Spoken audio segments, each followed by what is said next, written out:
The crack of a whip sliced through the hot New Mexico air, followed by a scream that sent birds scattering from nearby trees.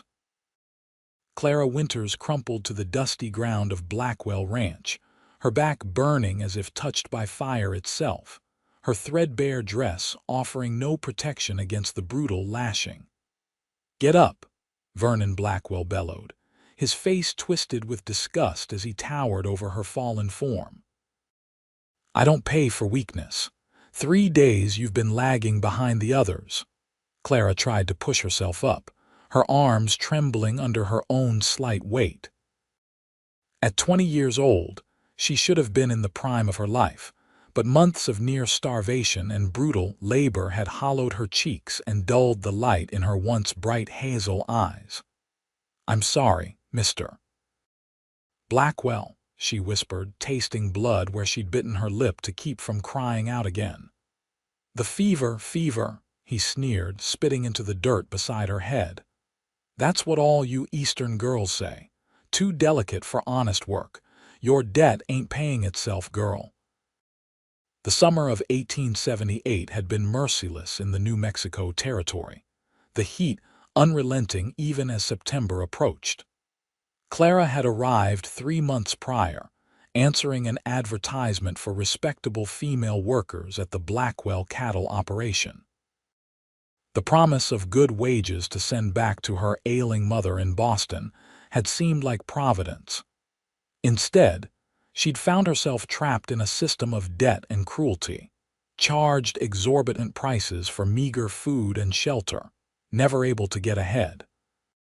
"Please," she breathed, finally managing to stand on unsteady legs. "I just need a day to recover." Vernon Blackwell's eyes narrowed as he coiled his whip. "You'll work until sundown like everyone else, and if you fall again, it'll be 10 lashes instead of 5. Clara bit back tears as she turned toward the wash house where she'd been scrubbing linens before her collapse. Each step was agony, the fresh wounds on her back pulling with every movement. Around her, the other workers, mostly Mexican laborers and women in similar desperate straits, kept their eyes down, unable to risk helping her. From the edge of the property, a pair of steel-blue eyes watched the scene unfold from beneath the shadow of a worn Stetson. Quentin Hayes sat atop his dun stallion, his weathered face revealing nothing of the cold anger building inside him. He'd come to negotiate a cattle purchase, not to witness a woman being whipped like an animal. His large, calloused hands tightened almost imperceptibly on the reins. Quentin had built his small ranch through years of honest labor, living simply and treating his few hands with fairness. At 32, the quiet cowboy had earned respect throughout the territory for his straight dealing and expert horsemanship. What he hadn't earned was a reputation for meddling in others' affairs, something that had kept him alive in a land where men killed over less than a sideways glance. But something about the woman's quiet dignity as she struggled to her feet stirred something inside him that he'd thought long buried. Nudging his horse forward, Quentin approached the main house where Vernon Blackwell now stood on the porch, barking orders at a stable boy. "Blackwell," Quentin called, his voice low but carrying. "Come to discuss that herd you're selling." Vernon's demeanor changed instantly, a wide smile breaking across his florid face. "Hayes, didn't expect you till tomorrow. Come on up, have a drink." Quentin dismounted with fluid grace, his tall frame unfolding as he tied his horse to the hitching post. "Hot day for pushing cattle," he remarked, climbing the steps with deliberate slowness, taking stock of the operation with experienced eyes. "Seems like your hands are working mighty hard." "Got to keep 'em busy," Vernon chuckled, pouring whiskey into 2 glasses. "Especially these Eastern girls. Think they can come out west and live off charity." Quentin accepted the glass but didn't drink. "That one you were disciplining, what'd she do?" Vernon waved dismissively. "Faking illness. They all try it eventually. She'll learn." "Didn't look like faking to me," Quentin said quietly. Looked like a girl about to drop from fever. The older rancher's eyes hardened. Didn't figure you for soft, Hayes. That girl owes me for her passage west, her room and board. She'll work it off like the rest or face the consequences. Quentin set his untouched whiskey down. Show me the cattle you're selling. For the next hour, Quentin inspected the herd, his mind only half on the business at hand. When they returned to finalize the deal, his gaze drifted to the wash-house where Clara was visibly struggling to keep working, her movements growing more uncoordinated as the afternoon wore on. "I'll take 30 head," Quentin finally said. "And the girl?" Vernon blinked in surprise. "What girl?" "The one you whipped. I'll take her debt too." A slow, lewd smile spread across Vernon's face. "Didn't think you were the type for female companionship, Hayes. Always kept to yourself." "Her debt," Quentin repeated firmly. "What does she owe?" Vernon named a sum nearly triple what the girl could possibly have accumulated. Quentin didn't flinch. "I'll give you the market price for the cattle and take her debt at that figure. You're getting more than fair value." After some haggling, Vernon agreed, too pleased with the cattle deal to quibble over a sickly worker. "She's not much use anyway. Take her before she infects the others." As the sun began its descent behind the mountains, Clara looked up in confusion when Vernon Blackwell approached with the tall stranger she'd noticed earlier. "Pack your things, girl," Vernon ordered. "Your debt's been purchased. You belong to Hayes now." Clara's heart sank as she stared at the imposing cowboy. His face revealed nothing, but she'd heard stories of girls sold off to remote ranches, never to be seen again. Still, it couldn't be worse than this place. Even death might be preferable to another day under Blackwell's whip. With trembling hands, she gathered her meager possessions, a hairbrush missing half its bristles, a faded photograph of her mother, and a single change of clothes, and followed the stranger to where his horse waited. "Can you ride?" Quentin asked, the first words he'd spoken directly to her. Clara nodded weakly, though in truth, she doubted her ability to stay upright. Seeing her sway on her feet, Quentin made a decision. In one smooth motion, he lifted her onto his horse, careful to avoid her injured back, then mounted behind her. "Rest against me if you need to," he said quietly as they rode away from Blackwell Ranch. "My place is about 2 hours from here." Clara sat rigid despite her exhaustion, unwilling to lean against this stranger who now owned her. But as they continued, the gentle rhythm of the horse combined with her fever made staying upright increasingly difficult. Eventually, her body betrayed her, and she slumped back against his solid chest. Instead of taking advantage, Quentin simply adjusted his arm to support her more securely. "Not much further," he murmured. Through fever-hazed eyes, Clara watched the landscape change as they rode higher into pine-covered foothills. When they finally arrived at a modest cabin nestled in a small valley, with corrals and a barn nearby, the sun had nearly set. "This is Hayes Ranch," Quentin said, dismounting before carefully helping her down. When her legs buckled, he caught her with gentle hands. "Steady now." He led her inside the cabin, which was surprisingly clean and orderly for a bachelor's dwelling. A stone fireplace dominated one wall, and simple but sturdy furniture filled the main room. "You can have the bed," he said, gesturing to a door leading to a small bedroom. "I'll take the chair tonight." Clara stared at him in confusion. What do you want from me?" Quentin's expression softened slightly.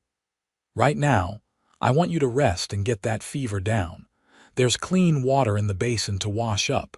I'll heat some food." Too exhausted to argue or question further, Clara retreated to the bedroom.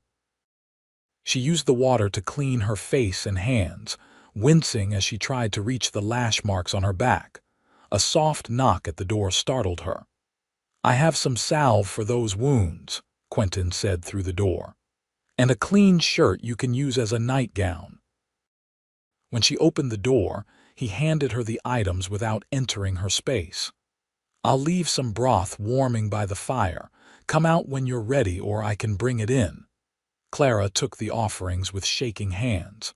"Why are you doing this?" Quentin looked at her directly for the first time, his blue eyes meeting hers. "No one deserves to be treated like that. Get some rest, miss." "Clara," she supplied. "Clara Winters, Miss Winters. I'm Quentin Hayes."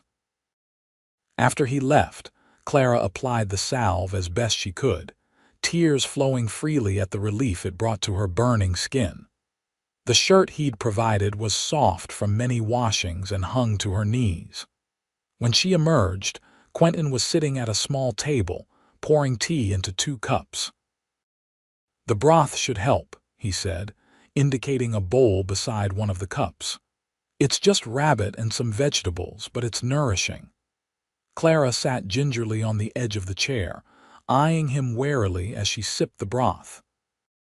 It was the most flavorful thing she'd tasted in months, and she had to force herself not to gulp it down. "Mr. Hayes," she began hesitantly, "I need to understand my situation. You bought my debt," Quentin nodded, adding honey to his tea. "Blackwell won't be coming after you. Your debt's considered paid." "And what do I owe you now?" she asked, her voice barely audible. "Nothing," he said simply. "When you're well enough, I can take you to town if you want to find passage east, or you can stay on here for a while, help with cooking and such if you're so inclined." "I could use the help, but it would be paid work." Clara stared at him in disbelief. "You don't expect anything else?" A flash of something, perhaps anger, perhaps sadness, crossed his features. "No, Miss Winters, I don't make a habit of taking advantage of women in desperate situations." For the first time in months, Clara felt something other than fear or despair. It wasn't quite hope, she was too cautious for that, but perhaps its distant cousin. "Thank you," she whispered. Later, as she lay in his bed while he settled in the chair by the fire, Clara listened to the unfamiliar sounds of the mountain night. Whatever tomorrow brought, at least for tonight, she was safe. The fever broke sometime before dawn. Clara woke to sunlight filtering through a small window, momentarily disoriented by the soft bed and clean sheets. The events of the previous day came rushing back, and she sat up cautiously, testing her strength. Her back still burned, but the fever fog had lifted from her mind. She could smell coffee and something cooking. Pulling on her tattered dress rather than continuing to wear Quentin's shirt, she ventured into the main room. Quentin stood at the stove, his back to her as he turned strips of bacon in a cast iron pan. Without his hat, she could see his dark hair was streaked with early silver at the temples, though he couldn't be much past 30. "Morning," he said without turning. "Coffee's hot if you want some." "Thank you," Clara replied, pouring herself a cup from the pot on the stove. "How did you know I was awake?" A hint of a smile touched his lips. "Floorboards creak in different ways. You get used to listening when you live alone." He set a plate of bacon and eggs before her, then took his own seat across the small table. Clara ate slowly, savoring real food after months of thin gruel and hard bread at Blackwell's. "Your color's better," Quentin observed. "Fever's broken," Clara nodded. "Yes, I'm feeling much stronger." "Good. Your back needs tending, though. Those cuts could fester without proper care." Clara flushed. "I can manage. Mrs. Ortega from the neighboring ranch comes by to help with laundry once a week. She'll be here today. She can help you." Relief washed over Clara. The thought of this man, kind as he seemed, tending to her wounds was mortifying. "Mr. Hayes," she began carefully, "I appreciate your generosity, but I don't understand why you would help a stranger this way." Quentin sipped his coffee, considering his words. "My mother came west as a mail-order bride. The man who sent for her turned out to be cruel. She escaped with me when I was just a boy. We nearly starved before a rancher took us in, gave her honest work." His eyes met hers. I know what it means to need a safe harbor." The simple story, plainly told, revealed more about the quiet cowboy than hours of conversation might have. Clara nodded, understanding dawning. "What happened to your mother?" she asked softly. "Died of pneumonia when I was 16. The rancher who took us in taught me everything I know about cattle, left me enough to start this place when he passed. And you've been alone since then." Something flickered in his eyes. "By choice, Miss Winters. It's simpler that way." Their conversation was interrupted by the arrival of Mrs. Ortega, a stout Mexican woman in her 50s with a no-nonsense manner and kind eyes. Quentin excused himself to tend to his chores, leaving Clara in capable hands. Mrs. Ortega clucked sympathetically at the state of Clara's back. "That Blackwell ease on demonio," she muttered as she cleaned the wounds with gentle efficiency. "Senor Hayes, he is good man to rescue you." "You know him well?" Clara couldn't help asking as the woman applied fresh salve. Mrs. Ortega smiled. 10 years my family worked nearby. Senor Hayes, he helped my son when he break his leg, pay him full wages while he heal. Not many would do this." She wrapped clean bandages around Clara's torso, "but he is always alone, too much alone." By the time Quentin returned in the afternoon, Mrs. Ortega had helped Clara wash her hair and mend her dress, though it remained pitifully inadequate. "I've set some things out for you," Quentin said, placing a bundle on the table. "They belong to my mother. Might need taking in, but they'll serve until we can get you proper clothes." The bundle contained 2 simple dresses, undergarments, and a warm shawl, all dated in style but of good quality and meticulously preserved. Clara ran her fingers over the fabric, moved by the gesture. "I couldn't possibly. They're no use to anyone in that trunk," he interrupted. "Better they serve a purpose." That evening, wearing one of his mother's dresses that hung somewhat loosely on her frame, Clara insisted on cooking dinner despite his protests. The simple act of preparing a meal from the well-stocked pantry gave her a sense of normalcy she hadn't experienced since leaving Boston. As they ate the venison stew she'd prepared, Quentin seemed to relax slightly, the rigid set of his shoulders easing. "This is good," he said. "Been a while since I had a home-cooked meal that wasn't my own poor attempt."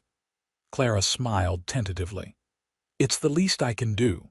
Mr. Hayes, I've been thinking about your offer, to stay and work. I would like to accept, at least until I can save enough to send for my mother or return east." Quentin studied her for a moment. "You sure you're strong enough? No rush to decide." "I'm stronger than I look," she said with quiet dignity. "And I need to work, to contribute. I'm not looking for charity." He nodded, understanding her pride. "Fair enough. When you're healed, we'll talk about duties and wages." He paused. "Your mother, she's still in Boston?" "Yes, she's been ill for some time. I came west to earn money for her care." Clara's voice caught. "I haven't been able to send anything. You can write to her tomorrow. Let her know you're safe. I'll make sure it gets posted." That night, as Clara lay in the bedroom while Quentin again took the chair by the fire, she felt something unfamiliar stirring in her chest. Not just gratitude, though that was certainly present, but something warmer. This quiet, solitary man had shown her more kindness in a day than she'd experienced in months. The next week passed in a gentle rhythm as Clara's strength returned. True to his word, Quentin made no demands beyond asking her to prepare meals when he returned from working with his small herd. He spent most daylight hours outside, giving her space to recover and become comfortable in his home. On her 4th day, feeling restless after being confined for so long, Clara ventured outside to explore the small ranch. The property nestled in a valley surrounded by pine-covered hills, with a clear stream running nearby. A vegetable garden, somewhat neglected but still productive, grew behind the cabin, As she knelt to pull weeds from around the tomato plants, she heard hoofbeats approaching. Looking up, she saw Quentin returning earlier than usual, leading a pretty bay mare behind his stallion. "Thought you might like to get some air," he explained, dismounting. "This is Penny. She's gentle, good for someone still getting their strength back." Clara approached the mare cautiously. "She's beautiful, but I'm not much of a rider." "Everyone in these parts needs to ride," Quentin said matter-of-factly. "I can teach you if you're willing." The next morning, after changing Clara's bandages, a task she could now manage herself with improving dexterity, Quentin gave her her first riding lesson. His teaching style was patient but firm, his instructions clear and practical. "Keep your back straight but not tense," he advised, standing beside Penny as Clara sat nervously in the saddle. "The horse can feel everything you're feeling. If you're scared, she'll be nervous too." Clara took a deep breath, consciously relaxing her shoulders. "Like this? Better," he nodded. "Now, let's walk the perimeter of the corral." By the end of the lesson, Clara had progressed from terrified stillness to cautious enjoyment, even managing a slow trot under Quentin's watchful eye. "You're a natural," he said as he helped her dismount, his hands strong and steady at her waist. For a brief moment, they stood close, his hands lingering perhaps a second longer than necessary. Clara felt heat rise to her cheeks that had nothing to do with exertion. "Thank you for your patience," she said, stepping back slightly. If Quentin noticed her flush, he gave no indication. "We'll practice again tomorrow, if your back isn't troubling you." Daily riding lessons became part of their routine, along with Clara taking over the cooking and gradually assuming other household duties as her strength returned. The neglected garden flourished under her care, and she found unexpected pleasure in the domestic tasks that had once seemed like burdens in her Boston home. At night, they would sometimes sit by the fire, Clara mending clothes or reading one of the few books Quentin owned, while he cleaned tack or worked on simple wood carvings, a hobby she discovered he pursued with the same quiet concentration he brought to all tasks. They spoke little during these evenings, but the silence was companionable rather than awkward.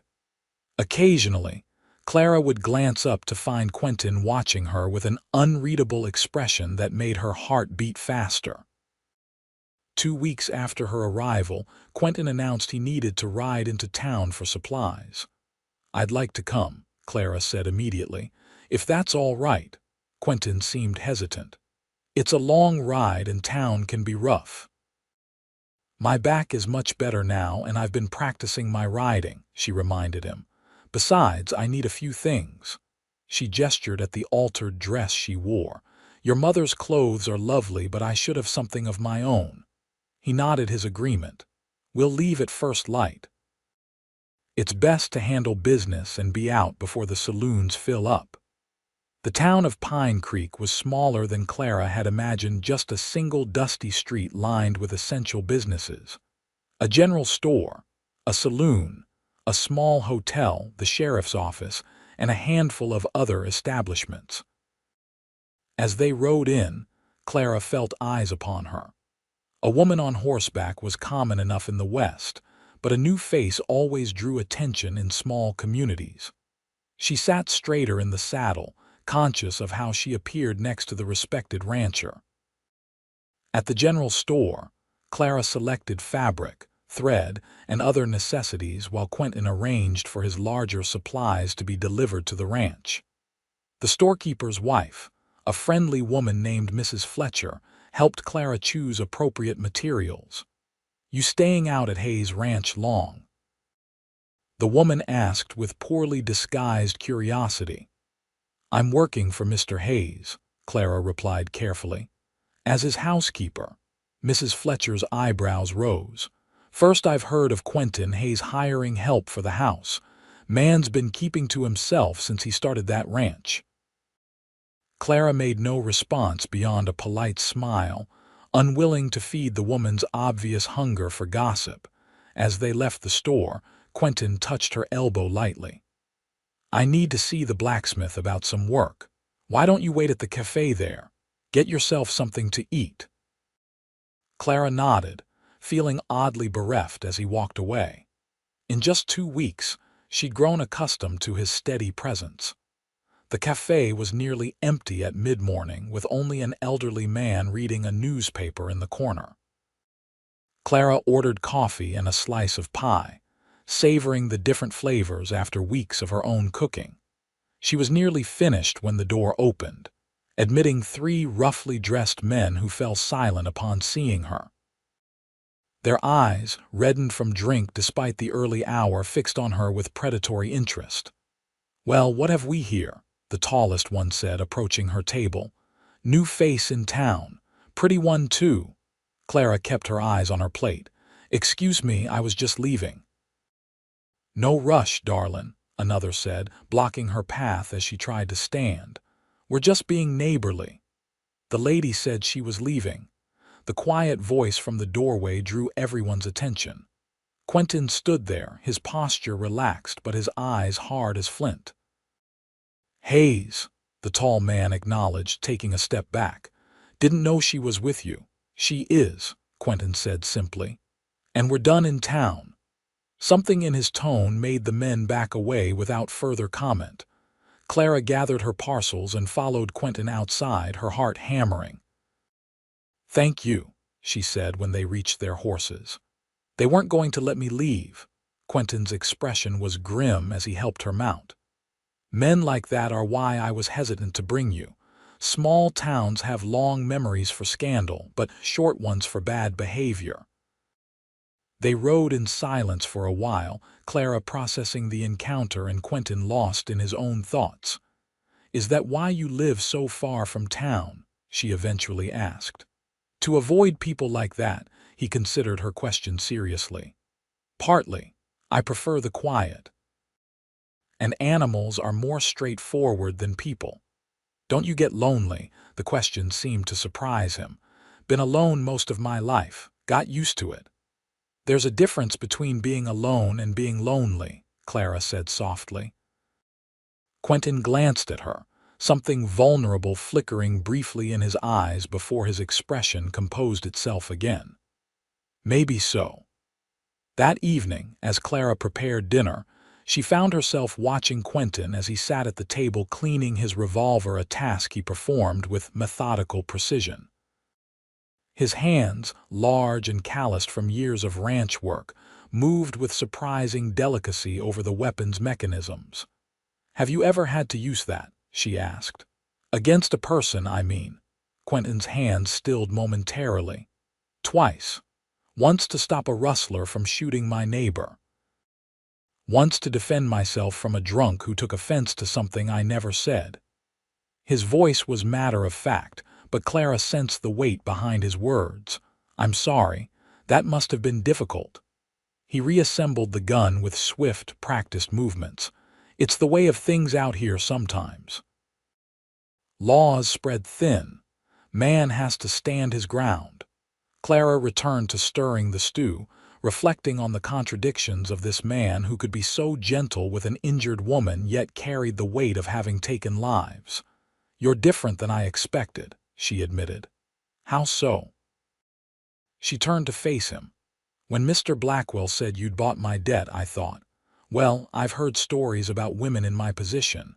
Quentin's jaw tightened. "Blackwell would think that way. He sees people as property. But you don't." "No." He holstered the cleaned weapon. "My mother taught me better, even in the worst times." Clara served the stew, setting a plate before him. "Tell me about her, your mother." Something in Quentin softened as he spoke of Elizabeth Hayes, her determination to make a life for them after escaping her abusive husband. Her insistence that Quentin learn to read and write even when they barely had food. Her gentle strength that never hardened into bitterness, despite their hardships. "She sounds remarkable," Clara said when he finished. "You must miss her terribly." "Every day," he acknowledged. "But she'd be pleased with what I've built here. She always wanted me to have land of my own." "She'd be proud of the man you've become," Clara said impulsively, then flushed at her own boldness. Quentin looked at her with an expression she couldn't quite read. "What about your mother? You've hardly spoken of her." Clara's fingers twisted in her lap. "She was a music teacher before she fell ill. My father died when I was young, so she raised me alone. She taught piano to support us."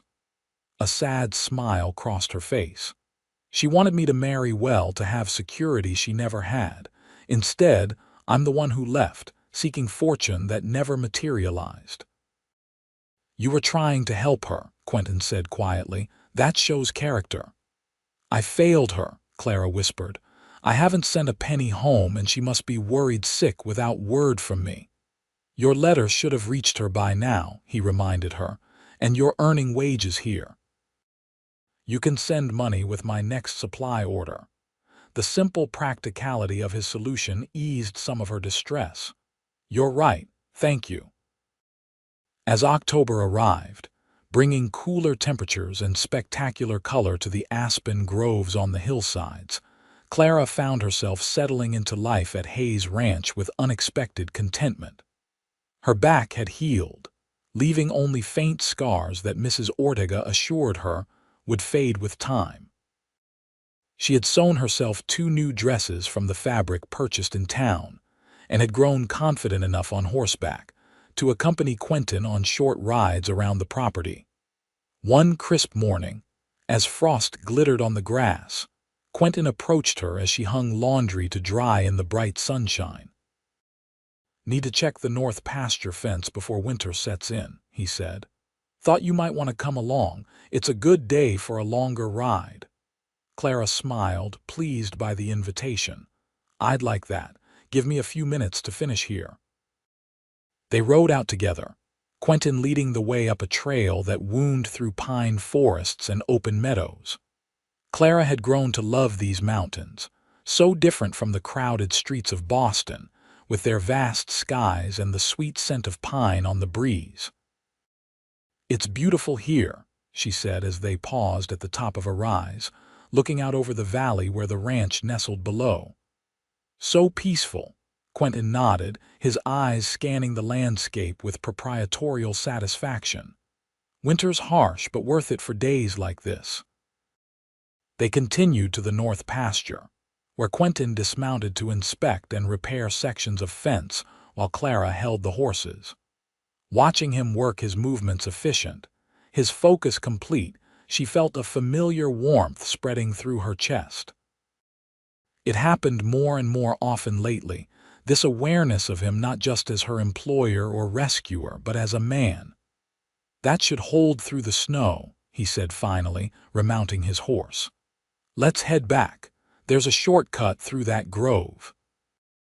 As they rode through a stand of golden aspen trees, their leaves quivering in the gentle breeze, Clara's mare suddenly shied at a scurrying ground squirrel. Unprepared for the sharp movement, Clara lost her balance and tumbled from the saddle with a startled cry. Quentin was beside her in an instant, dismounting in one fluid motion. "Clara, are you hurt?" It was the first time he'd called her by her given name, she realized distantly as she tried to catch her breath. "Just winded," she managed. His hands were gentle as he helped her sit up, checking for injuries. "Anything broken?" She shook her head, mortified by her fall after weeks of improving her riding skills. "Only my pride." Relief replaced concern on his face, and unexpectedly, he chuckled a warm, rich sound she'd never heard from him before. "Pride heals quicker than bones." The rare smile transformed his features, softening the habitual gravity that marked his expression. Clara found herself staring, transfixed by the change. Quentin seemed to become aware of their proximity at the same moment she did. His smile faded, but his eyes remained on hers, something unspoken passing between them. For a heartbeat, Clara thought he might kiss her. Her breath caught at the possibility, her lips parting slightly in unconscious invitation. Instead, he cleared his throat and helped her to her feet, his touch carefully impersonal. "Can you ride?" he asked, his voice rougher than usual. "Yes," she said, trying to hide her confusion and disappointment. "I'm fine, truly." The ride back to the ranch was quiet, the easy companionship of the morning replaced by a tension Clara didn't know how to break. She replayed the moment in the aspen grove, wondering if she'd imagined the look in his eyes or if he'd truly considered kissing her. And if he had, why had he stopped? That evening, as Clara prepared dinner, the silence between them grew uncomfortable for the first time since her arrival. Quentin sat at the table mending a bridle, his attention focused so intently on the task that it seemed deliberate. "Mr. Hayes," she began hesitantly. "Quentin," he corrected without looking up. "After 6 weeks, I think you can use my given name." "Quentin," she tried again, the name feeling intimate on her tongue. "Have I done something to upset you?" His hand stilled. "No, why would you think that? You've hardly spoken since my fall this morning." He set the bridle aside, finally meeting her eyes. "Just thinking is all."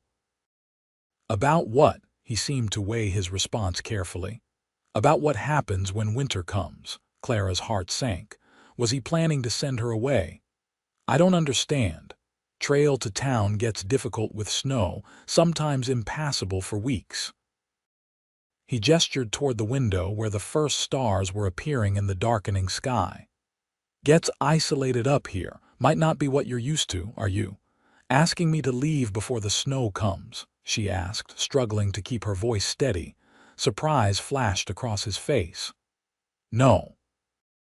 Just making sure you understand what you're in for if you stay." Relief washed over her. "I'm not afraid of isolation or hard work, Quentin. I've come to care for this place." The way his eyes searched her face made her wonder if he heard what she hadn't quite said, that it wasn't just the place she'd come to care for. "Good," he said simply. "Because I've come to rely on you being here." It wasn't a declaration of feeling, not really, but something in his tone made Clara's heart beat faster. She turned back to the stove to hide the flush creeping up her neck, a small smile playing at her lips. As October gave way to November, the first snowfall dusted the mountains. The ranch settled into winter preparations, stacking firewood, smoking meat, preserving the last of the garden's harvest. Clara threw herself into these tasks with enthusiasm, learning from Quentin and occasionally Mrs. Ortega, who visited less frequently as the weather grew colder. One evening, as wind howled outside and snow fell in earnest, Clara sat by the fire darning socks while Quentin read one of his few books.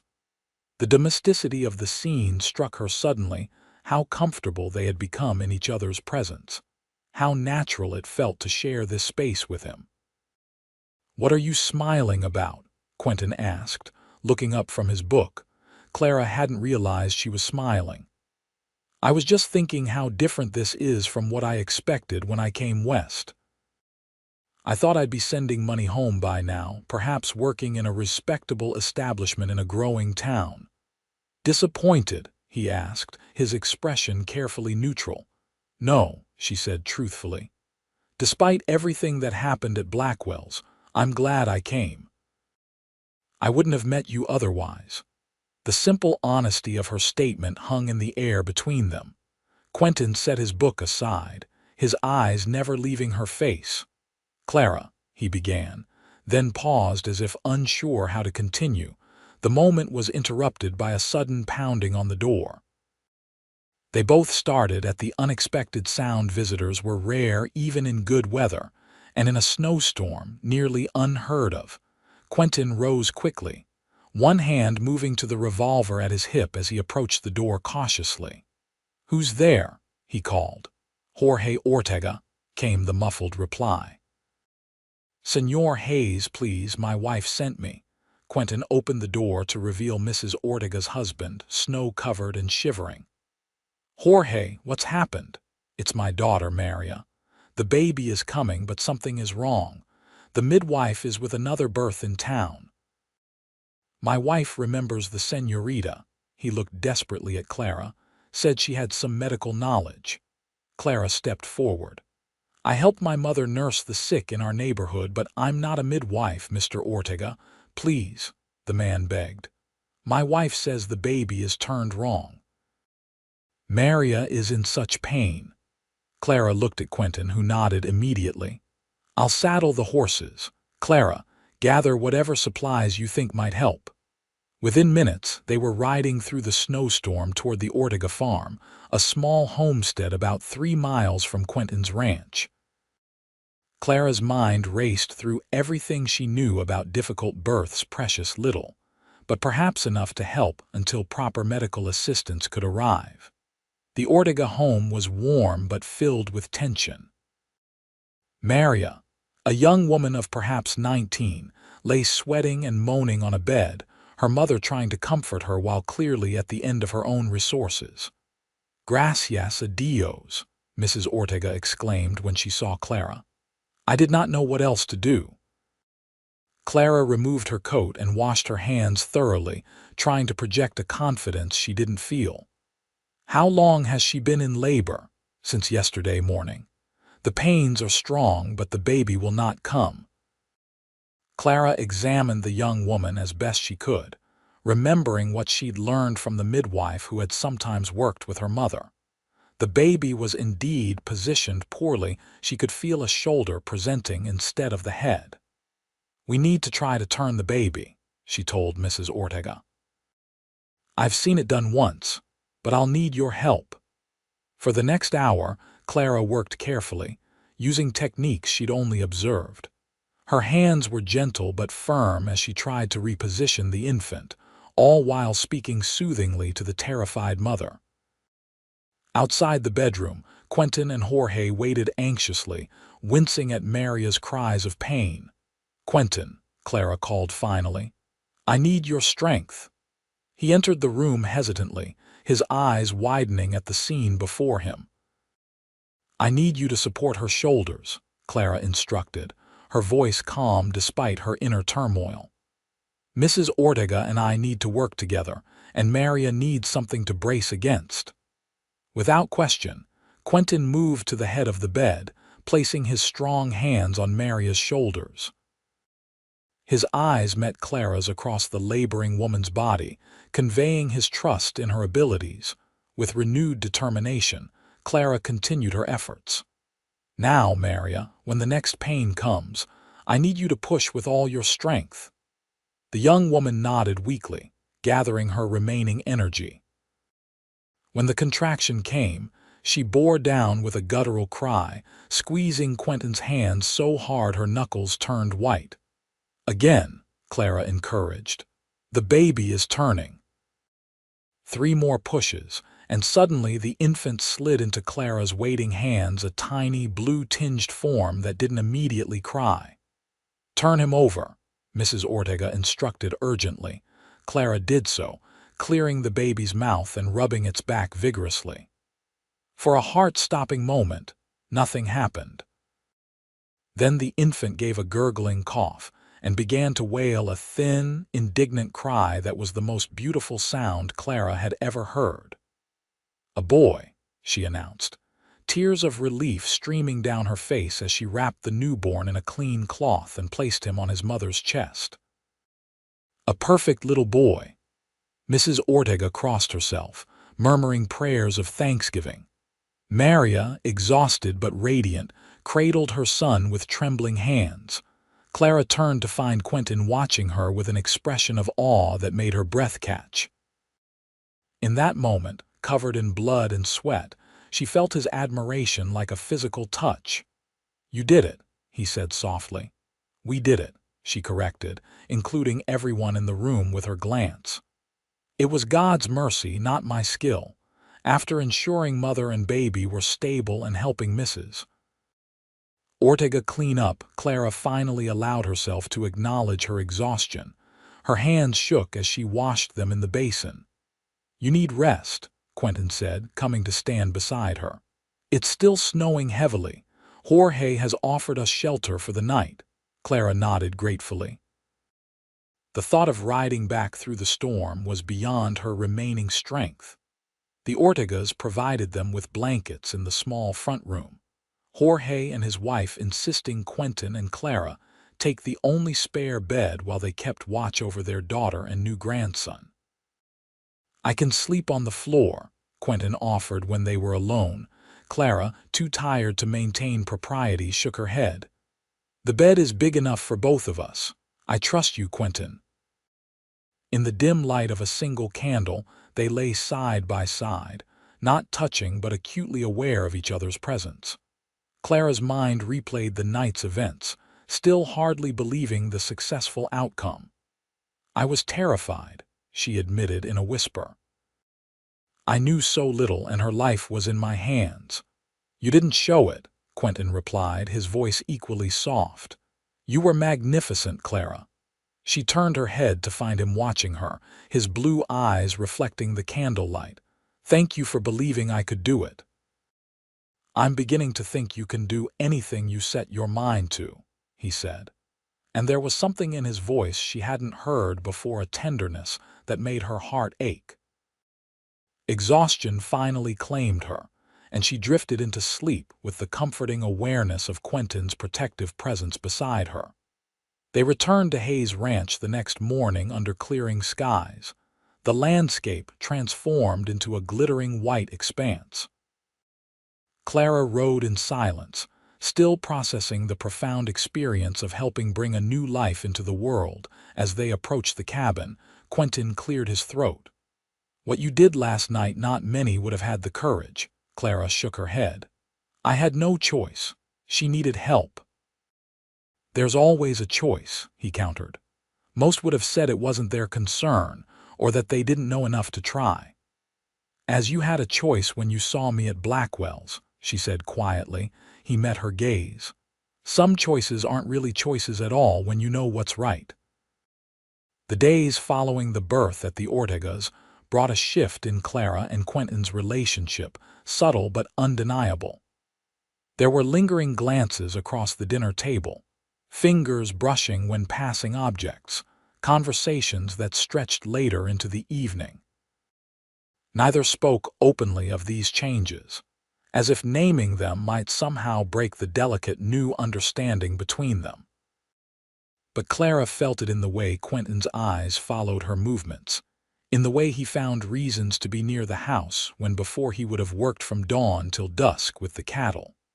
A week after the birth, Jorge Ortega arrived with a gift, a handsome calf from his small herd. "For the señorita," he explained as Quentin helped him unload the animal from a small cart. "Maria says her son would not be here without her skill. We can never repay such a debt, but we offer this as a beginning." Clara, touched beyond words, tried to refuse such a valuable gift, but Jorge was insistent. "It is yours to start your own herd if you wish." After he left, Clara stood at the corral fence watching the calf explore its new surroundings.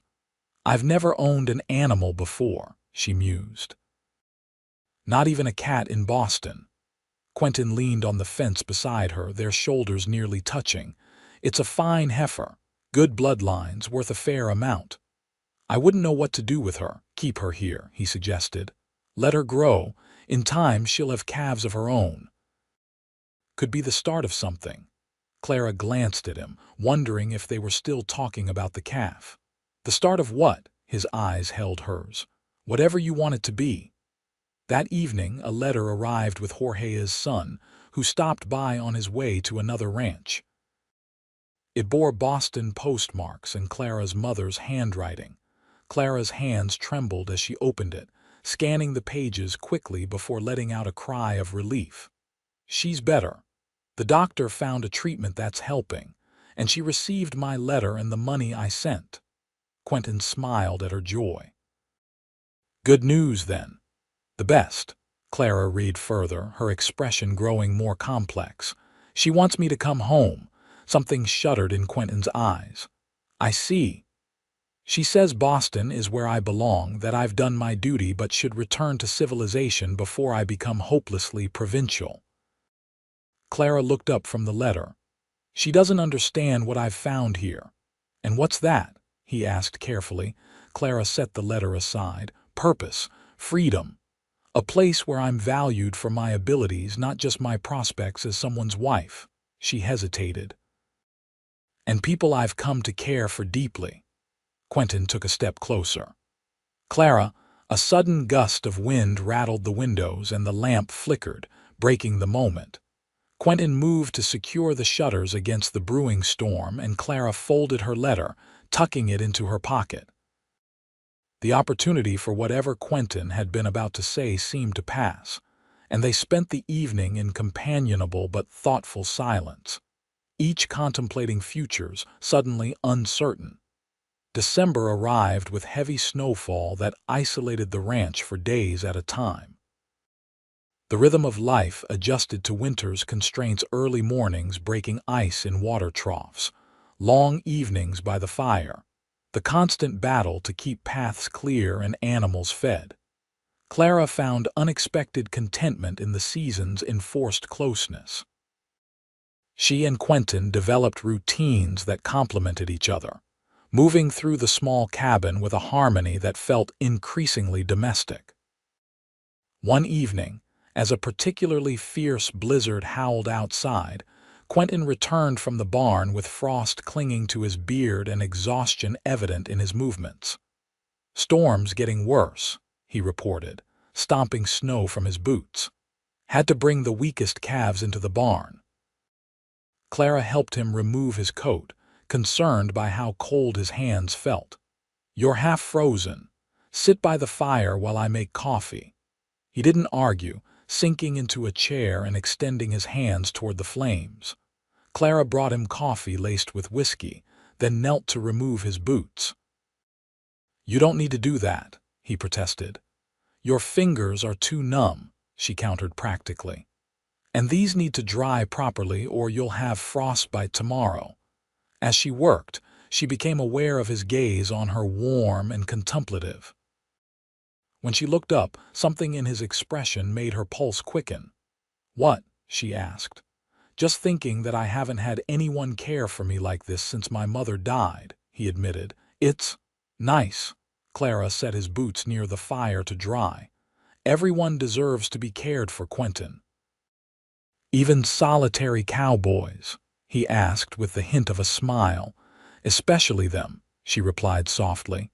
"They're usually the ones who need it most but ask for it least." She rose to check on the stew simmering on the stove, aware of his eyes following her. When she returned with bowls for both of them, he had removed something from his pocket, a small wooden carving of a horse, exquisitely detailed despite its small size. "Made this for you," he said, holding it out. "Been working on it for a while." Clara took the carving, turning it in her hands to admire the craftsmanship. "It's beautiful. It looks like Penny," he nodded. "Thought you might like a reminder of your first horse, whatever you decide about going back east." The mention of her potential departure hung between them. Clara set the carving carefully on the table. "I've been thinking about that," she said slowly. "About what I wrote to my mother." Quentin waited, his expression carefully neutral. "I told her I wasn't coming back to Boston," Clara continued, "at least not permanently. I explained that I've found work that satisfies me, people who value me. I asked her to consider coming west when she's strong enough to travel." Hope flickered across his features. "And if she refuses?" "Then I'll visit her when I can," Clara said firmly. "But my place is here now." The words hung in the air, heavy with implication. Quentin set his bowl aside, his eyes never leaving her face. "Here at the ranch or here in the territory?" he asked, his voice rough. Clara took a deep breath. "That depends." "On what?" "On whether my employer still needs a housekeeper," she said carefully. "Or if, perhaps, he might consider a different arrangement." Quentin stood slowly, moving to stand before her. "What kind of arrangement did you have in mind, Miss Winters?" Despite the formality of his words, his tone was intimate, sending a shiver through her that had nothing to do with the cold. One that wouldn't require me to sleep in the spare room, she said boldly, her heart pounding. Or you on that uncomfortable chair. His eyes darkened. Clara, if you're suggesting what I think you are, I'm suggesting, she interrupted, stepping closer to him, that I've fallen in love with you, Quentin Hayes, and I hope that you might feel something for me too. For a moment, he remained perfectly still, and Clara feared she'd misread everything. Then his hand came up to cup her cheek, his touch infinitely gentle. Something, he echoed, his voice a low rumble. Clara, I've been fighting how I feel about you since the day you started getting better. Telling myself it wasn't right to think of you that way when you were dependent on me, that you'd be leaving come spring anyway. And now, she whispered, now I'm wondering if I'm still dreaming by the fire, he said with a trace of wonder, because I never thought I'd hear those words from you. It's not a dream, she assured him, reaching up to touch his face in return. I love you. I want to stay. Not as your housekeeper, but as your— He didn't let her finish, closing the last distance between them to capture her lips with his. The kiss was tender at first, almost reverent, but quickly deepened as months of unspoken longing found expression at last. Clara melted into him, her arms winding around his neck as his circled her waist, drawing her closer. When they finally broke apart, both breathing heavily, Quentin rested his forehead against hers. I love you, he murmured. Have for weeks now. Maybe since that day in the aspen grove when you fell and I wished you had, she admitted. Kiss me then, I mean. A smile broke across his face, not the rare, fleeting one she'd glimpsed occasionally, but a full, radiant expression of joy. I'll make up for lost time. He made good on that promise, kissing her again with growing passion until the stew was forgotten and the fire burned low. When they finally separated, both flushed and disheveled, Quentin took her hands in his. Clara Winters, he said solemnly, I'm not a man of many words, but I want to be clear. I'm asking you to marry me, to share my life in this ranch. It won't always be easy, but I swear I'll never treat you with anything but respect and love. Tears sprang to Clara's eyes. Yes, she said simply. Yes, I'll marry you. Later, as they lay together in what had once been only his bed, Quentin held her close, his fingers tracing patterns on her arm. I never thought I'd find this, he confessed into the darkness. After years alone, I'd convinced myself it wasn't meant for me. Clara kissed his chest over his heart. Sometimes the things we need most find us when we're not looking for them. Like a stubborn, brave woman who refuses to stay down when life knocks her flat, he murmured, pressing a kiss to her hair. Or a quiet cowboy with a heart bigger than he lets anyone see, she returned. They married 2 weeks later in Pine Creek's small church, with the Ortegas and their children as witnesses. The winter was harsh, as Quentin had warned, but the isolation only strengthened their bond as they learned the intricate dance of marriage and partnership. Spring brought renewal to the land, and a letter from Boston. Clara's mother had decided to accept her daughter's invitation to visit, with the possibility of staying if the West agreed with her health. Clara spent days preparing for her arrival, nervous and excited to unite the two parts of her life. Catherine Winters arrived in May, a frail but determined woman whose skeptical expression softened visibly when she saw her daughter's happiness and the obvious devotion of her new son-in-law. I must admit, she told Clara as they sat on the porch watching Quentin work with a young horse in the corral, when you wrote that you'd married a rancher, I feared the worst. But he's a good man, isn't he? The best, Clara affirmed, her hand unconsciously moving to her abdomen where the first signs of new life were just beginning to make themselves known, a secret she and Quentin were saving for the right moment. He saved me in every way a person can be saved. Catherine studied her daughter's face. And you saved him too, I think. Clara smiled, watching as Quentin looked up and raised a hand in greeting, his eyes finding hers across the distance with unerring precision. "We saved each other," she said simply. Years later, when their children asked how they met, Quentin would grow quiet, the memory of Clara's wounded back and desperate eyes still painful. Clara would take his hand and tell a story of rescue and healing, of finding strength in unexpected places, and of a love that grew from the harshest of beginnings into something beautiful and enduring.